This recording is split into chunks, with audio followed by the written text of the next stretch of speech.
গল্প শাকচুন্নির মাছ চুরি।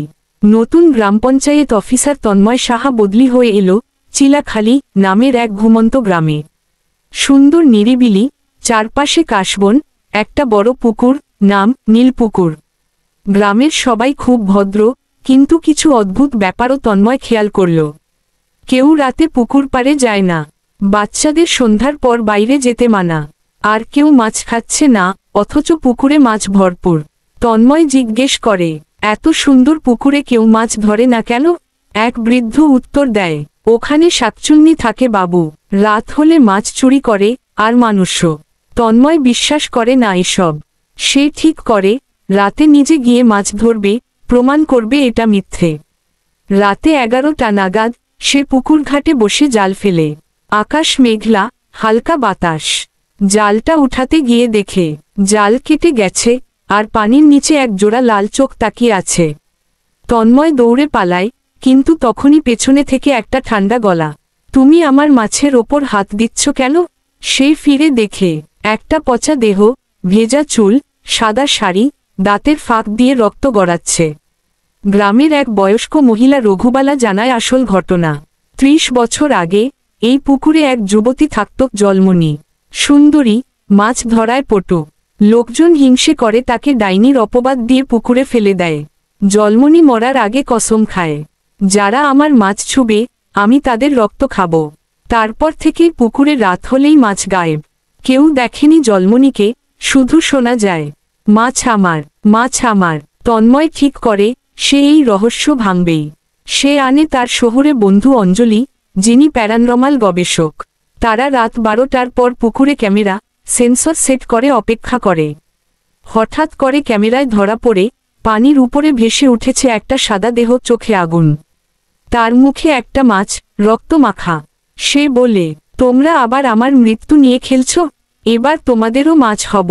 অঞ্জলির গায়ে ঠান্ডা হাত রেখে জলমণি বলে, তুই আমায় দেখতে আসছিস, দেখ এবার কেমন লাগে। আর অঞ্জলি জ্ঞান হারায়। তন্ময় দাদুর পুরনো নথিপত্র থেকে পায়, জলমণির মৃত্যুর সময় তার একটি লাল রঙের মাছের হাড় ছিল, যেটা এখনও পুকুরে আছে। যদি সেটা উদ্ধার করে শ্মশানে পুঁতে ফেলা যায়, তবে জলমণির আত্মা মুক্তি পাবে। তন্ময় শেষ রাতে ডুব দিয়ে সেই হাড় খুঁজে পায়, কিন্তু তখন জলমণি তার গায়ে ঝাঁপিয়ে পড়ে। ভয়ঙ্কর লড়াই, জলের নিচে। তার শাড়ি যেন সাপের মতো জড়িয়ে ধরে তন্ময়কে, কিন্তু সে শেষমেশ হাড়টা তুলে আনে, পুকুর পাড়ে আগুন জ্বালিয়ে দেয়। জলমণির চিৎকার, না, আমার মাছ, আমার জীবন, তোমরা কি আমায় থামাবে? অগ্নিস্নানে ধীরে ধীরে তার শরীর পুড়ে ধ্বংস হয়ে যায়। পরদিন ভোরে পুকুর থেকে উঠে আসে রূপালী মাছ। সবাই দেখে আশ্চর্য হয়ে যায়। মাছ হারায়নি, বরং সংখ্যায় বেড়েছে। গ্রামের মানুষ আবার পুকুরে মাছ ধরতে শুরু করে। তন্ময় ছাড়পত্র নিয়ে গ্রাম ছাড়ার আগে একবার পুকুরের দিকে তাকায়। পানিতে ছোট্ট একটা মাছ ভেসে উঠে, যেন বলে, আমার মুক্তি হয়েছে, এবার তুমিও সুখে থাকো। পুকুরের ধারে আজও কেউ একজন মাঝে মাঝে ফিসফিস করে, মাছ আমার, মাছ আমার। গল্প শাকচুন্নির মাছ চুরি।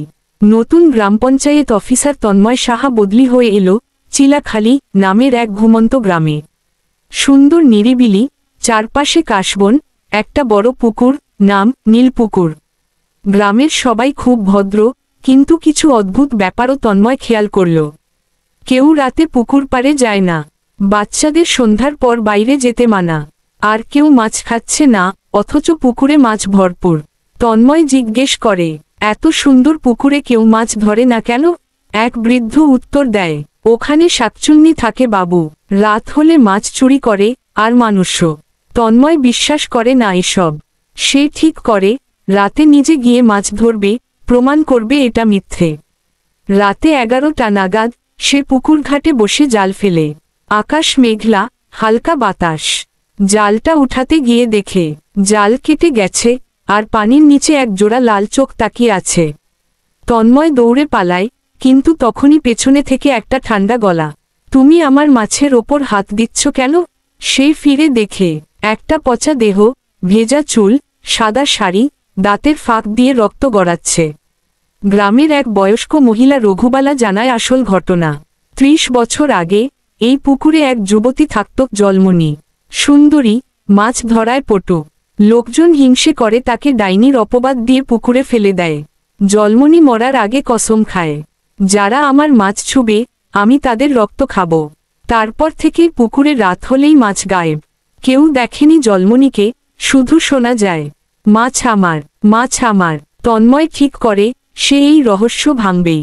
সে আনে তার শহরে বন্ধু অঞ্জলি, যিনি প্যারানরমাল গবেষক। তারা রাত 12টার পর পুকুরে ক্যামেরা, সেন্সর সেট করে অপেক্ষা করে।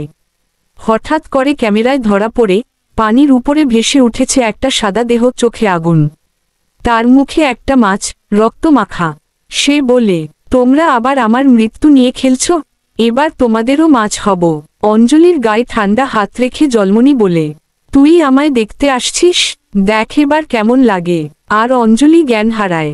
তন্ময় দাদুর পুরনো নথিপত্র থেকে পায়, জলমণির মৃত্যুর সময় তার একটি লাল রঙের মাছের হাড় ছিল, যেটা এখনো পুকুরে আছে।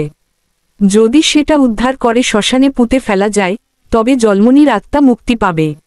তন্ময় শেষ রাতে ডুব দিয়ে সেই হাড় খুঁজে পায়, কিন্তু তখন জলমণি তার গায়ে ঝাঁপিয়ে পড়ে। ভয়ঙ্কর লড়াই, জলের নিচে। তার শাড়ি যেন সাপের মতো জড়িয়ে ধরে তন্ময়কে, কিন্তু সে শেষমেশ হাড়টা তুলে আনে, পুকুর পাড়ে আগুন জ্বালিয়ে দেয়। জলমণির চিৎকার, না, আমার মাছ, আমার জীবন, তোমরা কি আমায় থামাবে? অগ্নিস্নানে ধীরে ধীরে তার শরীর পুড়ে ধ্বংস হয়ে যায়। পরদিন ভোরে পুকুর থেকে উঠে আসে রূপালী মাছ। সবাই দেখে আশ্চর্য হয়ে যায়। মাছ হারায়নি, বরং সংখ্যায় বেড়েছে। গ্রামের মানুষ আবার পুকুরে মাছ ধরতে শুরু করে।